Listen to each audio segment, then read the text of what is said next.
গল্পের নাম প্রথম প্রেম। গল্পটি লিখেছেন রিমা বিশ্বাস। ঋতুরাজ যখন কিশোর, যখন ওর নাকের নিচে সদ্য গোঁফে রেখা হয়েছে, পরিবর্তিত হয়েছে কণ্ঠস্বর, বালকের খোলস ছেড়ে পা দিয়েছে কৈশোরে, তখন থেকেই উজ্জয়িনীকে দেখলে ওর বুকের ভিতরে একটা হালকা ঢেউ খেলে যেত। ক্ষণিকের জন্য বেড়ে যেত হৃদগতি। ঋতুরাজের প্রথম প্রথম বুঝতে অসুবিধা হতো, কেন এমন হয় পরিবর্তন।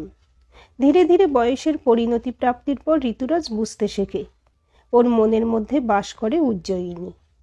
ঋতুরাজের বোন নন্দিতার বান্ধবী উজ্জয়িনী। ঋতুরাজ যখন ক্লাস 10, ওরা তখন ক্লাস 8-এ পড়ত। মাঝে মধ্যেই উজ্জয়িনী আসতো ওদের বাড়িতে। উজ্জয়িনীর শ্যামলা রং ও চেহারার লালিত্য, একঢাল ঘন কালো চুল, দিঘির মতন কালো গভীর চোখ লুকিয়ে চুরিয়ে দেখত ঋতুরাজ। তবে সব থেকে বেশি আকর্ষণ করত উজ্জয়িনীর শান্ত সৌম্য স্বভাব। আজ পর্যন্ত ওরা কেউ কারো চোখের দিকে সোজাসুজি তাকাতে পারেনি।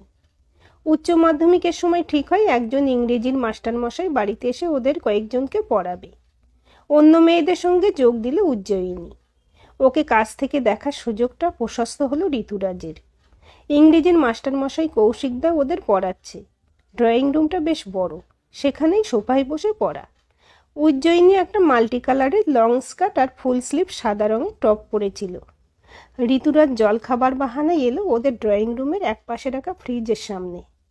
ফ্রিজ থেকে জলের বোতল বের করে অতি মন্থর গতিতে বোতলের ছিপি খুলে ধীরে ধীরে জল খেলো এবং সমস্ত ধ্যান ও দৃষ্টি স্থাপন করলো উজ্জয়িনীর প্রতি। উজ্জয়িনী কি সুন্দর ও টান টান ত্বক, ঘন ভুরু। ও যখন চোখ নামিয়ে বইয়ের অক্ষরগুলো দেখে, তখন ওর চোখের ঘন পল্লব মোহিত হয়ে দেখে ঋতুরাজ। পড়াতে পড়াতে কৌশিকদা ঠাট্টা করলে যখন সবাই হাসে, তখন উজ্জয়িনীর ঠোঁটের কোনায় হাসি দেখে অজান্তেই ঋতুরাজের ঠোঁটেও ফুটে ওঠে হাসির রেখা। উজ্জয়িনীর উপর ঋতুরাজের আসক্তি উজ্জয়িনী বুঝতে না পারলেও তা বুঝতে পারে নন্দিতা। বুঝতে পেরে ঠিক ভালো চোখে নেয় না ও। ঋতুরাজ সুদর্শন ছেলে, লম্বা ফর্সা সুন্দর চোখ মুখ, টিকালো নাক, চেহারায় বুদ্ধিদীপ্ত ছাপ। হোটেল ম্যানেজমেন্ট পড়ছে। সেখানে উজ্জয়িনী রং শ্যামলা, তার থেকেও বড় ও নিম্ন মধ্যবিত্ত বাড়ির মেয়ে। ওর সঙ্গে ঋতুরাজের সম্পর্ক ভেবেই মাথা গরম হয় নন্দিতার। সঙ্গে সঙ্গে শুরু করে উজ্জয়িনীর সঙ্গে খারাপ ব্যবহার। কৌশিকদা পড়িয়ে চলে যাওয়ার পরও উজ্জয়িনী একদিন গল্প করছিল নন্দিতার সঙ্গে। নন্দিতার অনিচ্ছা ও ঠিক বুঝে উঠতে পারছিল না। উজ্জয়িনী বলে চলেছে, জানিস, কাল গোপাল বস্ত্রালয়ে গিয়েছিলাম, কি সস্তায় নাইটি আর কুর্তি কিনেছি। মামার মেয়ে এসেছিল, ও তো 4টে কুর্তি নিল। নন্দিতা কোনো আগ্রহ দেখাচ্ছে না দেখে উজ্জয়িনী প্রসঙ্গ পরিবর্তন করে বলল, তোর সাইকোলজি পড়া হয়ে গেছে? আমার এখনো হয়নি। নন্দিতা বিরক্তির স্বরে বলে, তাহলে বাড়ি গিয়ে পড়। উজ্জয়িনী খিলখিল করে হাসে, বাড়িতে কেউ নেই, সবাই মামার বাড়ি গেছে, আসতে দেরি হবে, তাই তো তোর সঙ্গে বসে বকবক করে সময় কাটাচ্ছি। পাশের ঘর থেকে ওদের কথা শুনছিল ঋতুরাজ। মধুর মতন সুমিষ্ট লাগছিল উজ্জয়িনীর কণ্ঠস্বর। ও যখন খিলখিল করে হাসছিল, ঋতুরাজের মনের মধ্যে জলতরঙ্গ বেজে উঠছিল। নন্দিতা উগ্রভাবে উত্তর দিল, তুই তো নিজের কথা ভাবছিস। তুই গল্প করলে যে আমার পড়ায় অসুবিধা হচ্ছে, সেটা ভাবছিস না তো? বন্ধুর কথায় কিছু মনে করে না উজ্জয়িনী। এর আগেও ওরা দুজনে একে অপরের পিছনে অনেকবার লেগেছে। একদিন স্কুলে টিফিন বাক্স খুলে নন্দিতা বলে, এই দেখ, আজ আমি চকোলেট কেক এনেছি। উজ্জয়িনী বলে, কে দিল, তোর বর? নন্দিতাও রসিকতার উত্তর রসিকতার সঙ্গেই দিয়েছিল, আমার বর কেন, তোর বর দিল তো। উজ্জয়িনী ঠোঁট বাঁকিয়ে বলেছিল, মরণ, আমার বর তোকে দেবে কেন রে? তুই সামলাতে পারিস না, তাই তো আমার কাছে আসে। বলেই দুই বন্ধু হাসতে হাসতে গড়িয়ে পড়েছিল। উজ্জয়িনী তাই জানে এই রকম রসিকতার শখ নন্দিতার আছে। এতে যদি রাগ করে, তার মানে তুমি বোকা বনে গেছো। তাই ও নন্দিতার অন্তরের বিদ্বেষ ধরতে পারল না। বলল, জানিস না, আমি তো তোর অসুবিধা করতেই এসেছি। নন্দিতা মুখ চোখ বিকৃত করে বলল, তুই এখন যা। উজ্জয়িনী ওর পিঠে হাত রাখে, কি হয়েছে বল না। নন্দিতা উগ্রভাবে বলে, আমার তোর সঙ্গে কথা বলার এনার্জি নেই, তুই এখন যা। ওর কথার ঝাঁজটা এবার মনে গিয়ে লাগলো উজ্জয়িনীর। ও আস্তে আস্তে বইপত্র গুছিয়ে ব্যাগ কাঁধে নিয়ে বেরিয়ে পড়ল। ঋতুরাজ বোনের কথার উগ্রতা শুনেছে। ও রুমের দরজার কাছে দাঁড়িয়েছিল। যখন উজ্জয়িনী মুখ শুকিয়ে মাথা নিচু করে ওদের ড্রয়িং রুম পেরিয়ে দরজা খুলে বেরিয়ে গেল, তখন ঋতুরাজের মনে হচ্ছিল কেউ যেন ওর বুকের ভিতরে হাতুড়ি পেটাচ্ছে। সকাল থেকে ভ্যাপসা গরম, এদিকে আকাশে মেঘ, অথচ বৃষ্টির নামগন্ধ নেই। নন্দিতার মা শ্রাবণী ব্যাংক থেকে ফিরে গা ধুয়ে বেডরুমের ড্রেসিং টেবিলের সামনে বসে গলায় পিঠে পাউডার লাগাচ্ছিল। নন্দিতা মায়ের আগে পিছে ঘুরঘুর করছে। শ্রাবণী বলল, কি হয়েছে, কিছু বলবি মনে হচ্ছে? নন্দিতা বলল, উজ্জয়িনী মনে হয় দাদাকে বিয়ে করার স্বপ্ন দেখছে। শ্রাবণীর চোখ ছানা বড়া হয়। কি বলছিস? হ্যাঁ, আমার ঠিক ভালো লাগছে না। ঋতু জানে? মনে হয়। শ্রাবণীর হার্টবিট বেড়ে যায়। সর্বনাশ, কোথায় নিজে পছন্দ করে নিজের ক্লাসের মেয়েকে ঘরের বউ করে আনবে, সেখানে সামান্য সরকারি কেরানির মেয়ে ঘরে ঢুকবে নাকি? শোন, একদিন উজ্জয়িনী আর ওর মাকে নেমন্তন্ন কর। ছুটির দিন দেখে করবি। এই রবিবারই নেমন্তন্ন কর। নন্দিতা বলে, তুমি কি ওদের সঙ্গে কথা বলবে? না, তোমারও উজ্জয়িনীকে পছন্দ। শ্রাবণী ভুরু যুগল ঈষৎ বাঁকিয়ে সামান্য হেসে বলল, আগে ডাক, তারপর দেখিস। রবিবার বিকেলবেলা ঋতুরাজ বন্ধুদের সঙ্গে আড্ডা দিতে বেরোবে। তখন দেখে উজ্জয়িনী মায়ের সঙ্গে ওদের বাড়িতে ঢুকছে। সিঁড়িতে ওদের সঙ্গে দেখা। ঋতুরাজ আবার ঘরেও ঢুকতে পারছে না, আবার বেরোতেও ইচ্ছে করছে না। ও হালকা হেসে তত্তর করে সিঁড়ি দিয়ে নেমে গেল। মনে জেগে উঠল হাজার প্রশ্ন। উজ্জয়িনী ওর মায়ের সঙ্গে কেন এলো? উজ্জয়িনী আর ওর মা মৃন্ময়ীকে শ্রাবণী সাদরে আমন্ত্রণ জানালো। কাঁচের গ্লাসে কোল্ড ড্রিঙ্ক এলো ওদের সামনে। গ্লাসের উপর ফুলে ফুলে উঠছে বুদবুদ। শ্রাবণী একটা গ্লাস তুলে দিল মৃন্ময়ীর হাতে। উজ্জয়িনীকে বলল, কী রে, তুই লজ্জা করছিস নাকি? উজ্জয়িনী হাসে। এ কথা সে কথায় শ্রাবণী জিজ্ঞেস করল, আচ্ছা মৃন্ময়ী, উজ্জয়িনীর বাবার স্যালারি কত? মৃন্ময়ীর সঙ্গে শ্রাবণী এতটাই সহজভাবে কথা বলছিল, ওই এই প্রশ্নে তেমন খারাপ আভাস পেল না। এমনিতেই মা মেয়ে স্বভাবগতভাবে খুবই সরল। ও হেসে বলল, সামান্যই, তবে সরকারি চাকরি, এই শান্তি। শ্রাবণী বলে, ওর বাবা তো ডাক্তার, নিশ্চয়ই জানো। আমি ব্যাংকে চাকরি করি। দোতলাটা যেমন গোছানো, তিনতলাটাও ওই রকম গোছানো। ঋতু বিয়ের পরে ওখানে বউ নিয়ে থাকবে। বলে তির্যক দৃষ্টি ফেলল উজ্জয়িনীর দিকে। উজ্জয়িনী কিছুই জানে না। ও কোনো কথাই মন দিয়ে শুনছিল না। ব্যাগের চেনের সঙ্গে ঝোলানো চাবি রিংয়ের ছোট ভীমটাকে নিয়ে নাড়াচাড়া করছিল। শ্রাবণী ভাবল সব শুনছে, এবার মজাটা হবে। আমি ঋতুর জন্য সেরকম বাড়ির মেয়েই খুঁজব, যার ফ্যামিলিতে ডাক্তার বা ইঞ্জিনিয়ার আছে। এবার খটকা লাগলো মৃন্ময়ীর। বাড়িতে ডেকে নন্দিতা বা উজ্জয়িনীর গল্প না করে এ কেন ঋতুরাজের গল্প করছে? ওর রাগ হলো উজ্জয়িনীর উপর। তাহলে কি ও ঋতুরাজের প্রতি দুর্বল? শ্রাবণী বলে, তুমি উজ্জয়িনীর জন্য পাত্র দেখা শুরু করো। মেয়েদের পাত্র দেখতে দেখতে অনেক সময় চলে যায়। মৃন্ময়ী বলে, কেন, তুমি কি নন্দিতার জন্য পাত্র দেখছো? শ্রাবণী ভুরু কপালে তোলে। নন্দিতা আর উজ্জয়িনী? তুমি রাজার সঙ্গে প্রজার তুলনা করে ফেলেছ। ও তো পিএইচডি করবে। তোমরা ওকে অতটা পড়াতে পারবে? মৃন্ময়ীর মনে হচ্ছিল বুকের ভিতর ঠেলা দিয়ে কোল্ড ড্রিঙ্কটা বেরিয়ে আসবে। বাড়িতে ডেকে এভাবে অপমানের মানে? এই সময় ঋতুরাজ ঘরে ঢোকে। ও আর আড্ডা দিতেই যায়নি, সামনেই পায়চারি করছিল। ঘরে ঢুকে দেখে সবাই চুপচাপ। ও ধীর পায়ে মৃন্ময়ীর কাছে গিয়ে ও চরণ স্পর্শ করে প্রণাম করল। মৃন্ময়ী বলে, পায়ে হাত না দিলেও আমার আশীর্বাদ সব সময় তোমার সঙ্গে। তোমার মা তোমাকে নিয়ে অনেক স্বপ্ন দেখেছে, সেগুলো সব পূরণ হোক। মৃন্ময়ী যাওয়ার আগে শ্রাবণীকে বলল, তোমার কোল্ড ড্রিঙ্কের গ্লাসের ওপরের বুদবুদগুলো কিন্তু খানিক পর অদৃশ্য হয়ে গিয়েছিল। আমাদের অন্তরের অহংকারের বুদবুদও একটা সময় আমাদের বুঝিয়ে দেয় বুদবুদ আসলে শূন্য, ফাঁকা। শ্রাবণী ঠোঁট চেপে রাগটাকে সংবরণ করল। কথাগুলো শুনে ঋতুরাজের মনে হয় নিশ্চয়ই কিছু একটা হয়েছে। কেন এমন করে উজ্জয়িনীর মা কথাগুলো বলল? ওরা চলে যেতে শ্রাবণী তিতিক্ষে মেজাজে বলে, তোকে ওনাকে প্রণাম করতে কে বলেছিল? ঋতুরাজ বলে, বড়দের প্রণাম করার সংস্কার তোমরাই তো দিয়েছ। বড়? ওরা আমাদের স্ট্যান্ডার্ড, সেটা তোকে বুঝিয়ে দিতে হবে? ঋতুরাজ বোনের দিকে তাকায়। নন্দিতা সঙ্গে সঙ্গে চোখ নামিয়ে নেয়। ঋতুরাজেরও বয়স অল্প। কি বলবে, কেনই বা বলবে, কিছুই বুঝে উঠতে পারে না। শুধু আঁচ করে কিছু একটা গন্ডগোল হয়েছে। রাত্রিবেলা মোবাইল ঘাঁটতে ঘাঁটতে দেখে ফেসবুকের মেসেঞ্জারে উজ্জয়িনীর করা মেসেজ।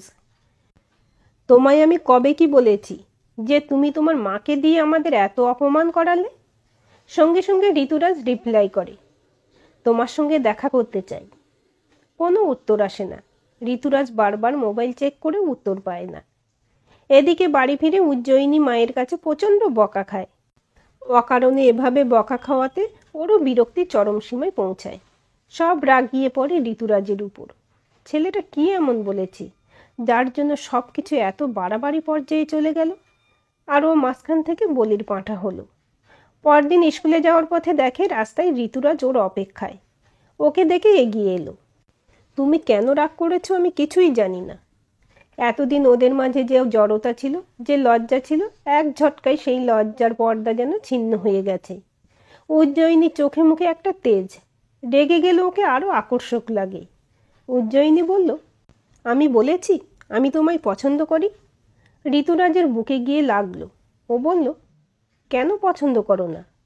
উজ্জয়িনী দাঁত কিরমির করে হাঁটা দিল। ঋতুরাজ ওর পিছন পিছন হাঁটা ধরল। রেগে যাচ্ছ কেন?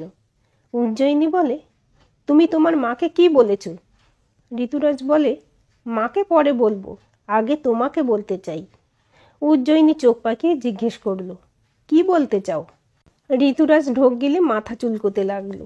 মুখ ঘুরিয়ে হাঁটা দিল উজ্জয়িনী। স্কুলের প্রথম ক্লাসটা ঋতুরাজের কথাই মাথায় ঘুরতে লাগলো। কি সাহস, কাল অত কিছু হওয়ার পর আবার দেখা করতে চলে এসেছে। ধীরে ধীরে মাথা ঠান্ডা হলো। তারপর ক্লাসের বন্ধুদের সঙ্গে কথাই স্বাভাবিক হয়ে উঠল। এখন ক্লাসের নন্দিতার সঙ্গেও কথা বলে না। নন্দিতাও ওকে এড়িয়ে চলে। ওর অকারণ ওই রকম রুক্ষ আচরণে মেজাজ আরও বিগড়ে যায় উজ্জয়িনীর। সঙ্গে সঙ্গে রাগটা গিয়ে পড়ে ঋতুরাজের উপর। ছেলেটা মহাপাজি। কি বলেছে কে জানে। স্কুল ছুটি হওয়ার পর স্কুল থেকে বেরিয়ে খানিকটা যেতেই দেখে ঋতুরাজ দাঁড়িয়ে। ওকে দেখে হঠাৎই হৃদস্পন্দন বেড়ে গেল উজ্জয়িনীর। ঋতুরাজ গম্ভীরভাবে বলল, আমার তোমার সঙ্গে কথা আছে। উজ্জয়িনী বলে, বলে ফেলো। এখানে নয়, অন্য কোথাও। আমি কোথাও যাব না। কেন, আমায় ভয় পাও? শুনে ওর দিকে তাকালো উজ্জয়িনী। ভয়? কেন ভয় পেতে যাব কেন? তাহলে চলো, বলে হাত বাড়ালো ঋতুরাজ। উজ্জয়িনী ওর হাত ধরল না, কিন্তু এগিয়ে গেল ওর সঙ্গে। ঋতুরাজও একটু সাহস পেল। দুজনে স্কুলের সামনের পার্কে এসে বসলো। ঋতুরাজ বলল, রাগ করেছো কেন, এবার বলো। তুমি আমার নামে বাড়িতে কি বলেছ? ঋতুরাজ ওর দিকে অপলক দৃষ্টিতে তাকিয়ে। সারাদিন স্কুলে থাকায় ওর অবিন্যস্ত চুলগুলো চোখে মুখে এসে পড়েছে। হালকা হাওয়ায় উঠছে কপালের চুলগুলো। উজ্জয়িনী আবার জিজ্ঞেস করল, কি বলেছ? ঋতুরাজ বলে, আমাকে তোমার কেমন লাগে? আমার বাড়ি যেতে দেরি হয়ে যাচ্ছে, মা বকবে। মায়ের ভয় পেলে প্রেম করবে কি করে? উজ্জয়িনী প্রথমে চেঁচিয়ে ওঠে, প্রেম? তারপরে এপাশ ওপাশ দেখে ধীর স্বরে বলে, প্রেম? আমি কি তোমার সঙ্গে প্রেম করতে এসেছি? হ্যাঁ, তা না হলে কেন এলে? উজ্জয়িনী এক লাফে উঠে দাঁড়ায়। মোটেও আমি সেই জন্য আসিনি। ঋতুরাজ বলে, আজ বাড়ি গিয়ে তুমি সারাক্ষণ আমার কথা ভাববে, চাইলেও আমায় ভুলতে পারবে না। ওর হাতটা আলতোভাবে ছুঁতেই উজ্জয়িনী ছিটকে সরে যায়। দুমদম পিছিয়ে ছোটে। ছুটতে ছুটতে বলে, তুমি বাজে ছেলে। ঋতুরাজ তাকিয়ে থাকে ওর দিকে।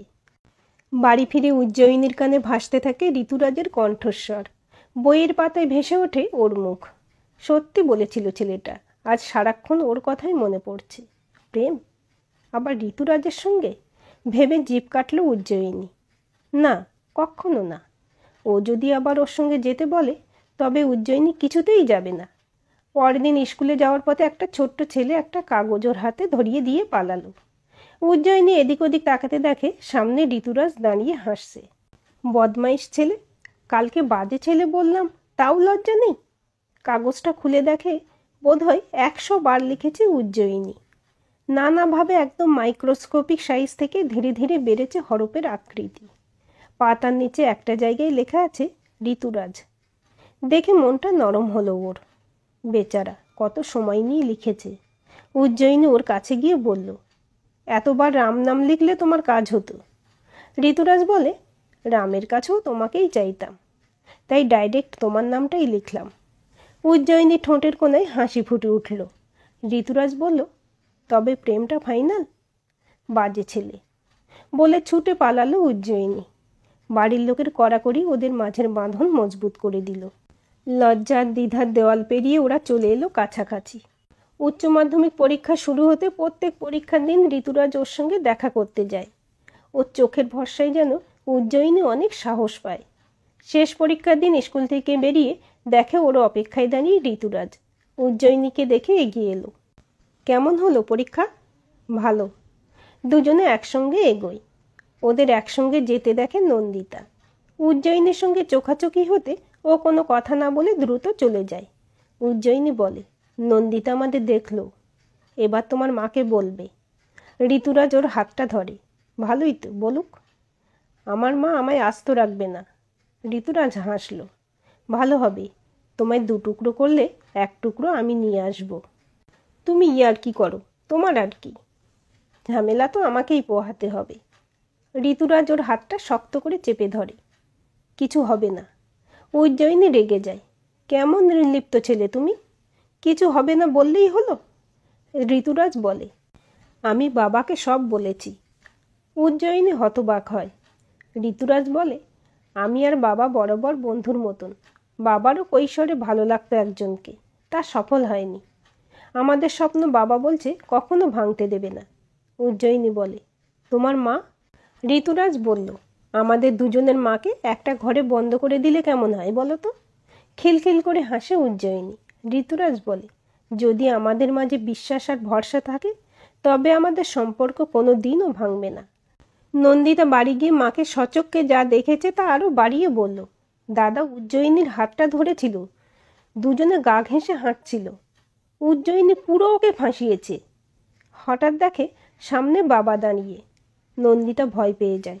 বাবা বলেন, ঋতুরাজ একটা মেয়েকে ভালোবাসে, এতে তো অপরাধের কিছু দেখছি না।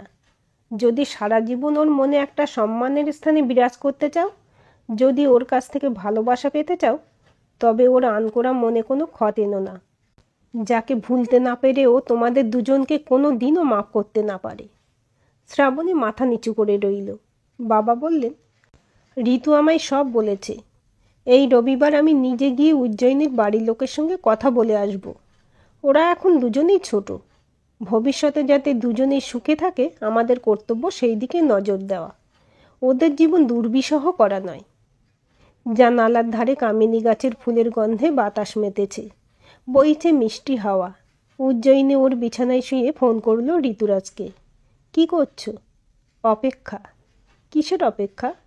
সেই দিনের, যেদিন ফোনে নয়, মাঝরাতেও দুজনে পাশাপাশি বসে গল্প করব। হাসল উজ্জয়িনী। ধৈর্য ধরো, খুব শীঘ্রই সেই দিন আসবে। আজকের গল্পটি আপনাদের কেমন লাগলো কমেন্ট করে জানাবেন। ভালো লাগলে অবশ্যই একটা লাইক দেবেন আর চ্যানেলটা সাবস্ক্রাইব করে সাথে থাকবেন এবং নতুন ভিডিও আপডেট পেতে বেল আইকনটি ক্লিক করে রাখুন। গল্পটি প্রিয়জনদের সাথে শেয়ারও করতে পারেন।